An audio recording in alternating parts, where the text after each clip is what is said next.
cosas ocurren en Guatemala y claro, tenemos que ir armando los temas para que sean no solo actuales, sino que puedan en un momento como el que está viendo Guatemala, que también se puede ver hacia el futuro con lo que estamos conversando. Se presentó un informe sobre el trabajo de la 9ª legislatura que concluye esta semana. De hecho, monitoreo lo que revela es que, digamos que esta legislatura saliente trabajó menos que la anterior. Y un trabajo que hicieron varias instituciones. Pero para poder ahondar en el tema, nos acompaña por la vía telefónica el licenciado Fernando Bon. Él es director ejecutivo de Congreso Eficiente, que fue una de las entidades que hizo este seguimiento. Licenciado, gracias por estar con nosotros. Buenos días. Buenos días, Luis Felipe. Buenos días a todos. Pues sí, aquí estamos para poder informar un poco sobre el informe que presentamos el día martes. Bueno, este informe, grandes rasgos, si aterrizamos en un dato que pudiera darnos la idea de cuál es la gran conclusión del informe, ¿cuál escogería usted, licenciado? Pues yo creo que como usted lo mencionaba, fue una legislatura que produjo menos que la legislatura anterior, en términos generales. Ya luego podemos ahondar un poco más en cada tema específico. Nosotros presentamos varios temas, tanto como asistencia, sesiones, un poco de análisis de las comisiones de trabajo y la actividad legislativa federal, como aspectos administrativos también, pero creo que sí podría resumirse en una menor producción por parte del Congreso que en la legislatura anterior. Hay quienes creen que cantidad y calidad no es lo mismo y que a veces se confunden, pero con números muy concretos, entiendo que a Dirección Legislativa se presentaron 630 iniciativas, de las cuales 128 se convirtieron en ley. ¿Eso cómo hay que entenderlo? Y dígame si los números son correctos. Correcto, se presentaron más de 630 iniciativas en los 4 años y 128 se aprobaron como nuevos decretos. No quiere decir que estos 128 hayan venido únicamente de estas más de 630 iniciativas que se presentaron. Algunos decretos que fueron aprobados venían las iniciativas de legislaturas anteriores, que también es un tema del que nosotros hablamos, que habría que revisar la vigencia de esas iniciativas en el momento que están aprobadas, porque a veces este tipo de iniciativas se aprueban sin mayor análisis de la vigencia. Puede que en ese momento, cuando fueron presentadas las iniciativas, haya atendido alguna coyuntura especial del momento, y aprobarla, digamos, 2, 3, 4 años luego de haber sido presentada podría no tener mucho sentido.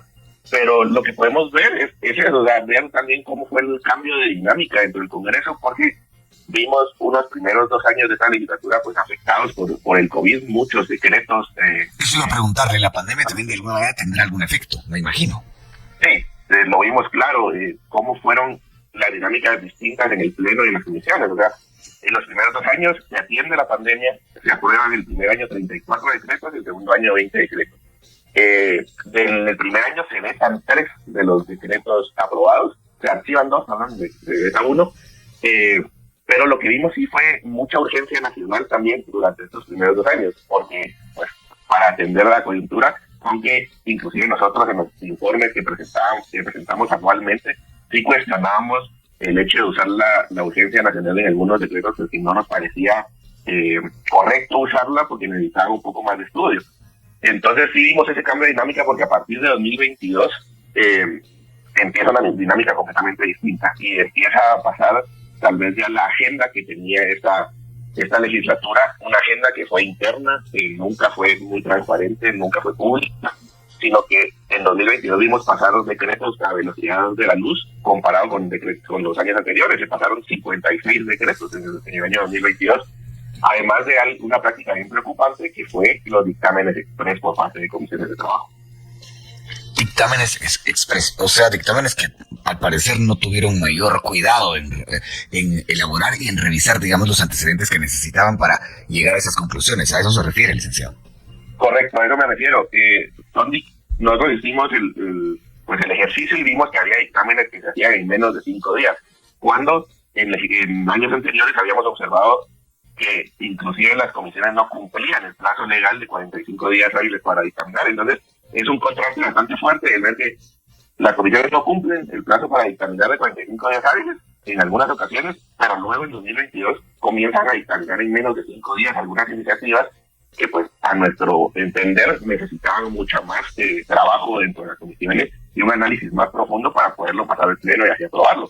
Entonces empezamos a ver este cambio de dinámica de estos dictámenes express, y esto aunado a que hemos visto cómo la calidad del proceso legislativo ha bajado también, en cuanto a que las iniciativas de ley tienen que tener unos requisitos según la ley para ser presentadas, digamos, tienen que presentarse con estudios técnicos, estudios financieros cuando sea necesario, y vimos que durante esa legislatura muchas de las iniciativas que se convirtieron en decreto no contaban con estos estudios técnicos y financieros. Sobre todo en 2022, digamos, se aprobaron 40 decretos cuyas iniciativas no contaban con estudios técnicos y 31 que no contaban con estudios financieros.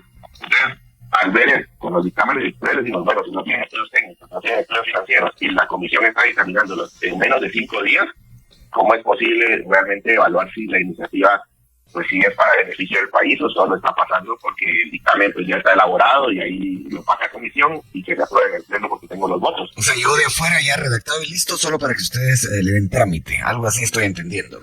Correcto. Licenciado, entiendo que fueron varias las entidades que participaron en este monitoreo. Está el CIN, está la Fundación Proyecto de Vida, y también Guatemala Visible. Creo que fíjate bien también cómo hicieron para ponerse de acuerdo, para repartirse las lecturas y el seguimiento. Te cuento, Felipe, nosotros somos nosotros llamamos Alianza por un Congreso Eficiente. Pues somos una entidad que está conformada por estas dos instituciones, que es el CIEN, es la Fundación Proyecto de Vida, fíjate bien, se llama es juntos, y Guatemala Visible. Entonces nosotros ya llevamos pues, bastantes años trabajando juntos, hemos hecho informes semestrales en cada año y hacemos informes anuales. En esta ocasión pues decidimos, en vez de hacer el informe anual únicamente de 2023, decidimos hacer pues un ejercicio de juntarlos todos, de presentar un análisis de la novena legislatura por completo. Entonces tenemos algunos temas divididos por institución, a cada uno es especializado en una cosa y en otra. Digamos, Guatemala Visible muchas veces sobre todo se centra en comisiones de trabajo. Ellos le dan seguimiento a 14 comisiones de las 38 para ver cómo es la asistencia en las comisiones, cómo se reúnen y este tipo de temas de las comisiones, mientras que el CIEN, digamos, trata un poco más la agenda legislativa, los temas administrativos, y fíjate bien, estuvo pendiente en estos años mucho de las interpelaciones al ministro del Estado. Bueno, y aquí viene una pregunta que está relacionada con la primera que le planteé, cantidad y calidad. Hay en algunas grandes omisiones de voluntad política de los diputados de esta legislatura saliente en 2 o 3 leyes que son fundamentales para el país. Le voy a mencionar una que legislatura va y legislatura viene y no hay modo, que es la ley de aguas. ¿Ustedes midieron tal cosa? Leyes muy importantes que nunca pasan. Sí, y leyes y cosas, atribuciones que tiene el Congreso que no pasaron o pasaron ya muy tarde. Esos fueron características de este gobierno, de esta legislatura. Como le mencionaba, con lo que usted mencionaba al principio de calidad y cantidad. Nosotros, aparte de medir la cantidad, que pues nos parece importante porque muchas veces esos datos pues, no están ahí, están a la mano, también, digamos, en el tema de actividad legislativa, medimos la calidad del proceso legislativo, era lo que le mencionaba, digamos, dimos esas iniciativas que nos acompañaban de estudios técnicos y financieros, dictámenes de iniciativas fuera de plazo, los dictámenes express que yo mencionaba, y la aprobación de normas y dictámenes presentados a la dirección legislativa en legislaturas anteriores.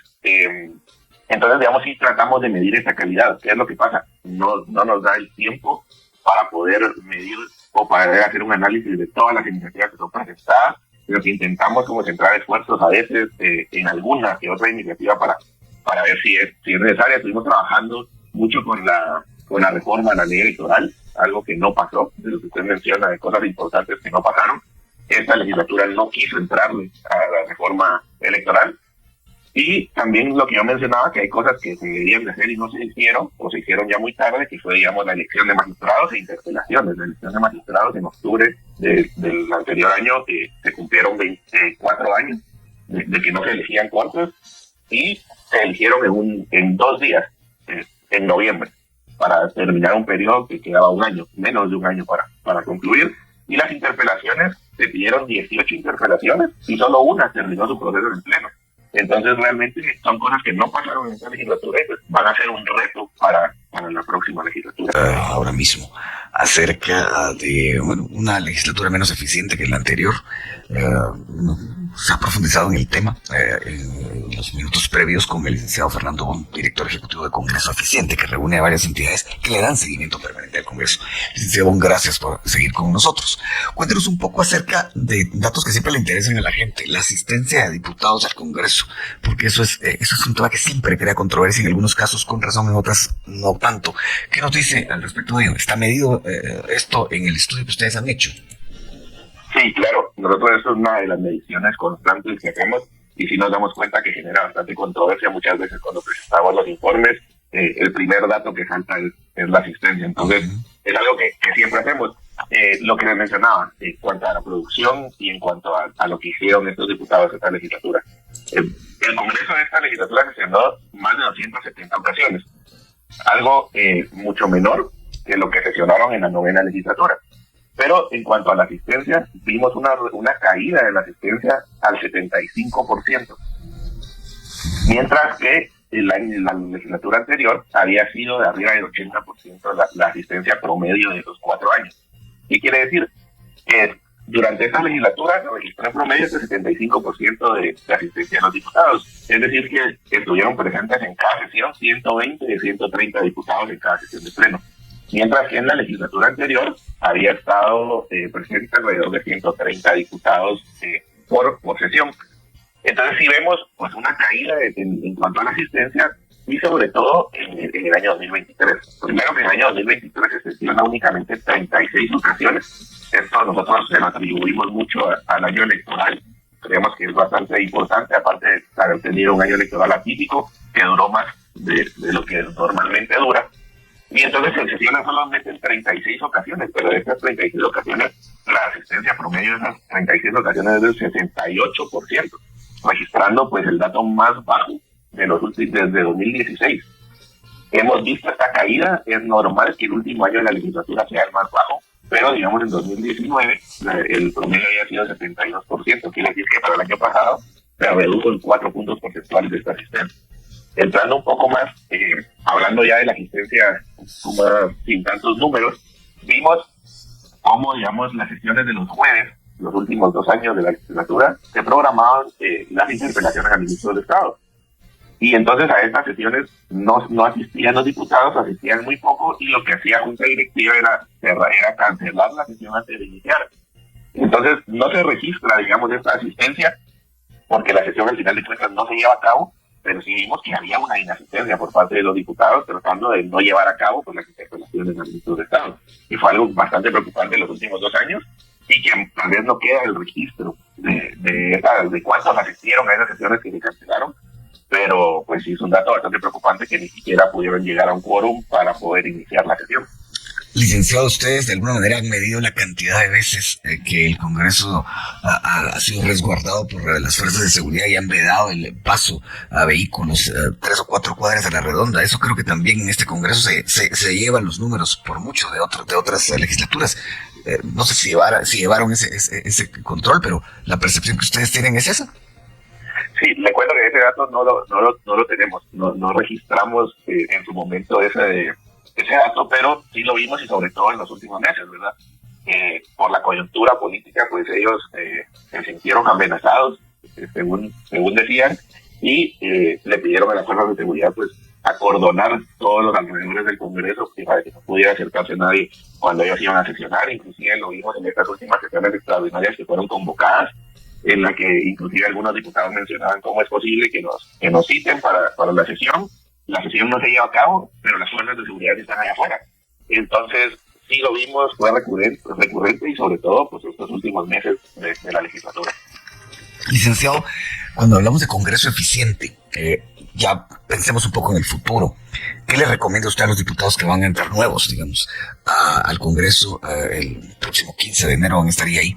¿Qué les recomienda? ¿Cuál sería lo que usted como una persona experta en el tema les puede dar como una luz, como para que no entren tan a oscuras, para que realmente del Congreso puedan salir mejores cosas para Guatemala? Yo creo que lo primero es ver que esta legislatura que pasó, que va a terminar ahorita el domingo, dejó muchos retos. y muchos desafíos por superar, lo cual le abre un mar de oportunidades al Congreso entrante. Digamos, lo primero que se va a venir ahorita en los primeros meses, pues lo primero va a ser la elección de junta directiva, pero ahí pues más que recomendar que sea todo transparente, no se puede, pero los primeros meses... Se da por hecho que ojalá que sea así, pero bueno, esas son otras cosas. Correcto, y así son negociaciones internas que tendrán. Vimos el día de ayer, estuvo muy en boca de todos ese tema, que hubo reuniones para lo que parece que es la negociación de junta directiva, pero veremos, digamos, los primeros meses la convocatoria a las elecciones de los magistrados de Corte Suprema de Justicia, que como lo acabamos de vivir en noviembre, sentimos que todavía falta mucho, pero pues ya se viene para renovar la Corte a finales de este año. Entonces, primero vimos que la legislatura que pasó se tardó 4 años en elegir magistrados. Sabemos que no fue totalmente culpa del Congreso, sino que hubo otros obstáculos dentro del camino, pero sí pedirle a este Congreso pues que cumpla con estos plazos legales. Los plazos constitucionales deben respetarse al pie de la letra, y es algo que los nuevos diputados tienen que entender, que esto se tiene que respetar. Además, nosotros hicimos una serie de recomendaciones, quisimos hacerlo generales y específicas, y como nosotros estamos enfocados, nuestro nombre es de Alianza por un Congreso Eficiente, para que el Congreso sea más eficiente con base en lo que dicta su misma ley orgánica, o sea, que ellos cumplan con su ley orgánica. Entonces, proponemos hacer una revisión de la ley orgánica del organismo legislativo con base en lo que hemos evaluado nosotros y que han podido evaluar otras instituciones también, hacer cambios en pro de la eficiencia, la calidad legislativa y el cumplimiento de la ley.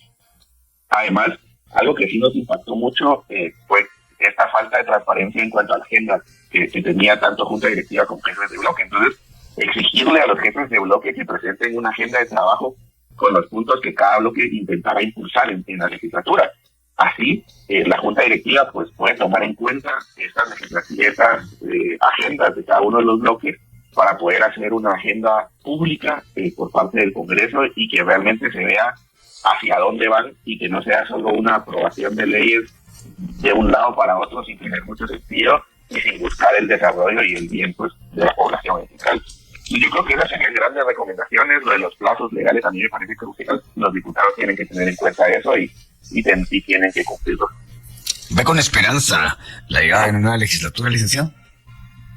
Pues yo creo que sí. Esperamos que sea una legislatura mucho mejor a la que va saliendo. Como le digo, para mí es un mar de oportunidades, porque se hicieron mal las cosas en esta legislatura, entonces ya pues solo queda para adelante.